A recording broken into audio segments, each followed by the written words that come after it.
Good morning, this is Shelly from Hodgepodge Hoosiers. I've been working through apples all this week, and it's the same stuff on my past videos I have done, except for today. I got some strawberries off of our strawberry plants this year, and I froze them. And this probably will equal about a quart, both these containers. So I'm gonna make strawberry applesauce today, and I'm not gonna go by a specific recipe. I'm gonna do my applesauce recipe, which is a 1/4 cup of lemon juice in a crock pot. And I'm going to put, I think I'm just gonna put 1.5 cups of water instead of my normal 2 cups, because those strawberries, as they're thawing, they got some juice in them. I don't want the applesauce to be too runny. So I'm gonna probably, I've got me it's about 1 1/3 cups. It's not quite 1.5 cups. I added just a little more sugar. I usually put 1.25 cups in my applesauce. Those strawberries was really tart. So I added just a little bit more sugar. I can adjust it at the end, but it should be about right with this much here. So I'm gonna wait till I get this half full before I sprinkle the sugar all over it, as well as the strawberries. So I'm gonna get going coring these apples. They're really nice apples. He gave me a variety of all the kinds he has. I get them from Cider Blossom Orchard. Local to me. Really nice people. And always put in an order every year. And he's always really good to fill it for me. We just go pick them up. And this year I didn't get as many. I can probably go back for some more if I need to. My main thing I need with apples is apple chips. My husband takes them in his lunch every day. So I'm going to get going on these. When I get halfway, I'll bring you back and I'll show you how I add the sugar and the strawberries, and we'll go from there. Okay, I got it about half full. I'm gonna throw my strawberries in there. They're mostly thawed out. I've had them out for a couple of hours. And I got this other partial. Every time I would pick them, because my plants was young, I just clean them and throw them in the freezer in my containers. So that's about 1 quart. And then I've got my sugar. Just gonna sprinkle it over. I'm not gonna mix it in, because once it starts cooking, it'll get going good and mix thoroughly. And then once it gets cooking, I will be stirring it occasionally. I don't want to open it too much. And then I'm going to just continue on filling it. I want to round it good. This crock pot, if it's rounded good, will give me 7 pints of applesauce. So, and these apples, I like to, I know everybody probably knows this, but if you make applesauce, the best applesauce you can get will be some that you've took different varieties of apples and mixed them in.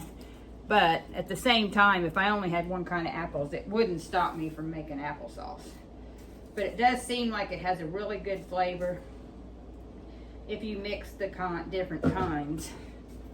I've not ever made the strawberry before. I thought, well, when kids was little, I used to buy it in the store. So if they make strawberry applesauce, why can't I make it?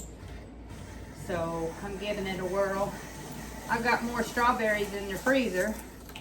So if this is something the family likes, I can make more. Now I am very picky about getting the skins off the top, the peel, because my husband can't have a whole lot of peel. It causes issues, digestive issues and such. So I do try to get them all the way off, because I know time you immersion blend them and everything, they would pretty well disappear, and there is a lot of vitamins in the peels, but for that fact alone is why I get picky with getting the few peels that's left after this. Otherwise, I wouldn't even mess with it. But I do like my peeler. This is one of the first things I bought right after we was married. Went to a Pampered Chef party from my sister-in-law was hosting it. And the lady there that was demonstrating was making it was a caramel apple pizza, if I remember right. So she used this machine to make her apple slices. Then she also had a pizza stone that she baked the pizza on, and I got this and the stone. That was a big purchase for me back then, because even back then them stones wasn't cheap. But I'm still using the pizza stone. It's my favorite pizza thing there is. I don't use regular pizza pans. I ended up buying me another one of them stones and a smaller 12-inch to go with it. So when I make pizzas, I'm using them stones. But it's kind of off topic. I just actually thought about it. But yeah, I'm going to continue on and get this full. I've even toyed around with doing a second crock pot. I've had these, it'll be a week today that I've had all these apples. And I know he picked them on a Tuesday before I got them. So they're holding up good, and I'm gonna get some in the fridge for us to eat fresh, but I've still got 3 more bags of them to do.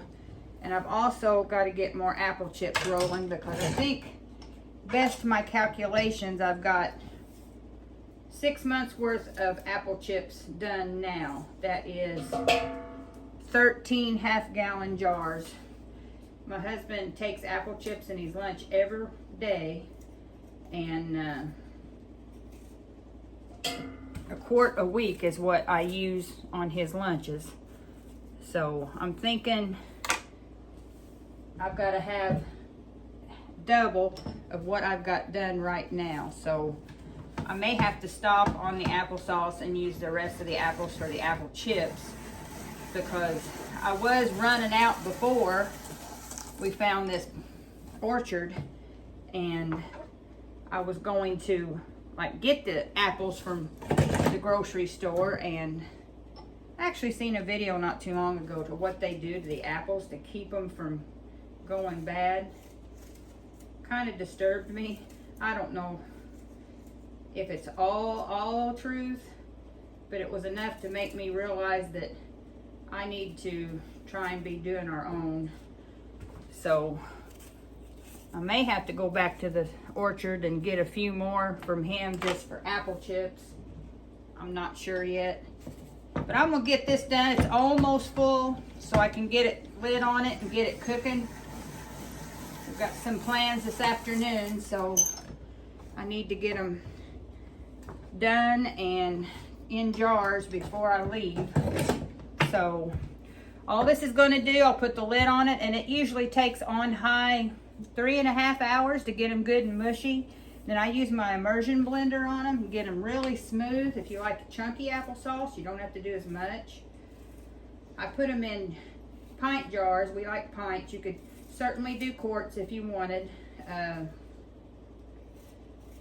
I'll put the time here on the video to how long you do. I think it's 15 minutes for pints. There, I do get, my memory is working today.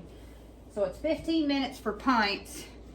I'd say 20 minutes for quarts then, in a water bath. And then let them set for 12 hours. Clean them off and put them on the shelf, and you've got some fresh homemade applesauce with no preservatives. You know exactly what's in it.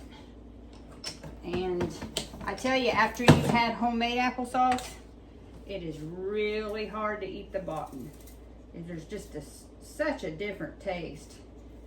Anyway, I don't think I've bought any applesauce this year. I actually saved a couple of my pints just for the purpose, like when we're sick, we like chicken noodle soup and applesauce to eat. So I'm hoping to get my quota this year with not having to go buy any more apples. So I'll show you what they look like when they get all done and pretty. And if I can find it and figure it out, this old brain, I'll link the video to how I do the crock pot applesauce in the description, as well as the recipe to this. So for now, this is Shelly from Hodgepodge Hoosiers. You all have a great day, and bye for now.